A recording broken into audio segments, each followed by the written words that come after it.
Buonasera, buonasera. Sono la maga Sabrina, Kid che quando non sbaglia indovina. Andiamo alle previsioni per questa settimana, segno per segno.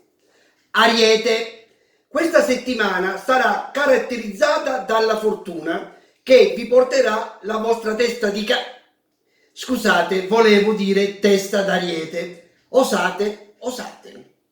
Toro, nei prossimi giorni, se la vacca non ha muri, lasciate perdere, non ce ne esce niente.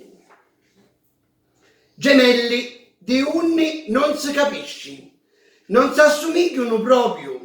Settimana all'insegna del sorriso. State attenti, però a cui vi assomiglia troppo. Cancro, per i nati in questo segno, vi aspetta una settimana ricca di denaro. Potete pagare i bolletti se siete tranquilli, vi potete levare i imbrogli. Leone, per questo segno passione, amore e soprattutto tanto, ma tanto fuoco. Vi consiglio di tenere a portata di mano il numero dei pompieri. Vergine, Fossi, che stai dicendo? Chi è del segno della Vergine e non aveva fatto mai niente, e sottolineo niente, ci sono buone possibilità di suonare la tromba. Chi vuole capire, capisca. Da buon intenditore, poche parole.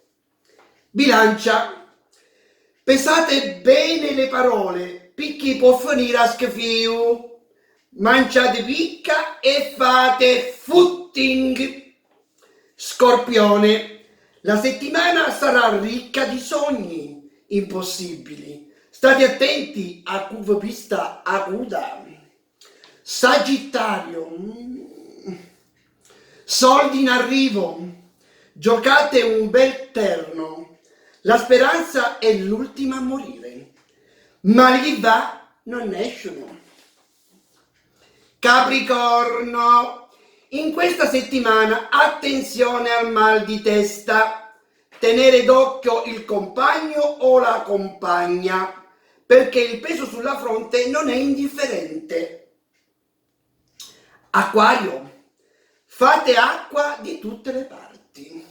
Settimana all'insegna dell'umiltà e di dolori, pigliate villa a pazienza. E per finire, pesci, che dire, mare mosso, onde alte, attenti alle reti e che Dio ve la mandi buona. Bene, bene, con questo ho finito. Vi do appuntamento alla prossima settimana, se tutto va bene.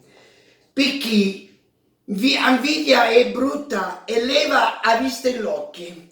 Ciao a tutti, se campo ne vediamo. Ciao dalla vostra maga Sabrina. Ciao.